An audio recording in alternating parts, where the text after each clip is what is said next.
Oke, hai, halo, bertemu lagi dengan saya. Assalamualaikum, salam sejahtera bagi kita semua.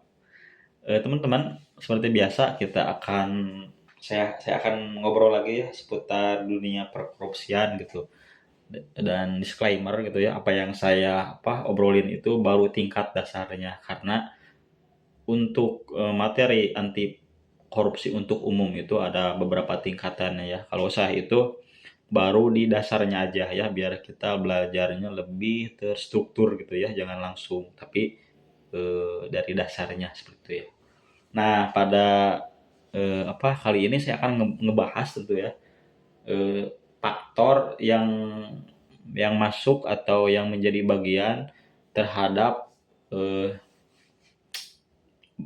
banyaknya korupsi gitu ya di Indonesia umumnya, atau mungkin di daerah atau tingkat paling bawah seperti yang saya obrolin di video selanjutnya itu tingkat desa gitu ya, bahwa ada beberapa hal yang menjadi penyebabnya. Di antaranya itu apa? Nah, yaitu apa teman-teman? Lemahnya pengawasan ya, ingat. Jadi faktor lemahnya pengawasan itu eh, menyumbang cukup cukup besar ya, sehingga praktek-praktek korupsi itu terjadi dengan mudah dan celahnya terbuka gitu ya. Seperti itu ya teman-teman. Kadang ya peluang itu diciptakan, juga harus nunggu celah. Nah ini juga sama gitu. Ketika pengawasannya lemah, baik itu dari pemerintah atau masyarakatnya sendiri, sehingga si oknum-oknum pejabat atau pegawai pemerintahan ini bertindak koruptor gitu ya, korup seperti itu teman-teman.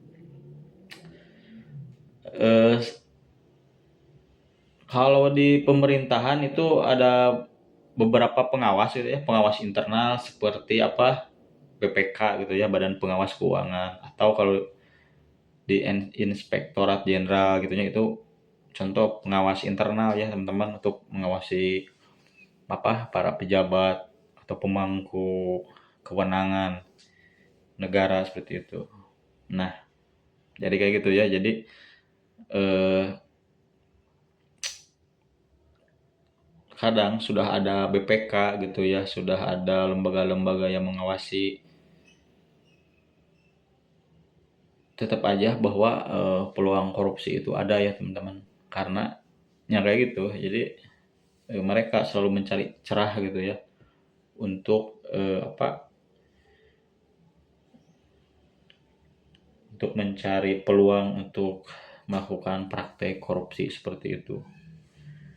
Terus selanjutnya ada inspektorat ya, ini juga sama ya, untuk fungsinya pengawasan, tapi terkadang inspektorat itu tidak berfungsi dengan maksimal karena posisinya di bawah menteri atau kepala daerah, sehingga inspektorat juga kerap menutupi kasus korupsi di lembaganya sendiri. Nah ini blundernya juga ya, mungkin kalau di daerah-daerah nah sih pak ya DPRD banyak korupsi katanya, tapi tidak diungkap ya inspektorat nah non gawe nanya kayak gini, karena inspektoratnya itu kan posisinya di bawah menteri ya, atau kepala daerah, sehingga ada relasi politik yang tidak sehat sebenarnya, sehingga dia kurang maksimal gitu dalam fungsi pengawasan seperti itu pemirsa. eh dan sudah menjadi rahasia umum juga ya, bahwa antara yang diawasi sama pengawas itu kadang kong kaling kong lah kalau bahasa ini mah ya, karena ya sudah menjadi rahasia umum lagi gitu ya. Contoh itu banyak anggota ya DPR yang terjerat kasus korupsi. Contohnya Setia Novanto itu kan kasus EKTP atau apa saya lupa lagi.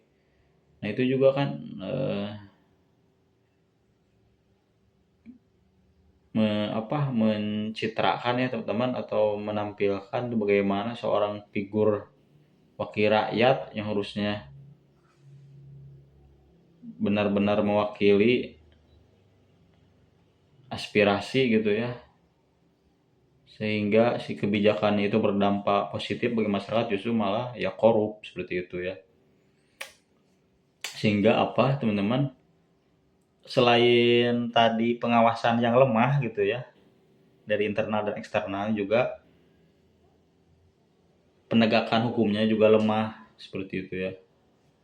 Udah pengawasan lemah, ditambah lagi penegakan hukumnya yang lemah. Nah ini juga yang termasuk bagian dari penyebab korupsi itu masih masif gitu ya di Indonesia itu. Karena ya korupsinya itu ya gitu, apa, tidak, kalau teman-teman ngambil contoh itu bisa dari Cina ya. Kalau Cina itu emang sangat tegas gitu ya, dia bukan negara agamis, dia mungkin semi komunis, tapi penegakan hukumnya itu sangat baik sehingga angka korupsinya itu bisa ditekan atau bisa diminimalisir. Oke teman-teman, seperti itu mungkin obrolan dari saya jadikan video ini sebagai bahan pembelajaran ya, di samping buat pelatihan saya untuk berkomunikasi atau public speaking saya, dan untuk merefresh otak ingatan saya tentang dunia perkorupsian ya. Seperti itu. Hatur nuhun, terima kasih. Assalamualaikum warahmatullahi wabarakatuh. Semoga bermanfaat. Bye.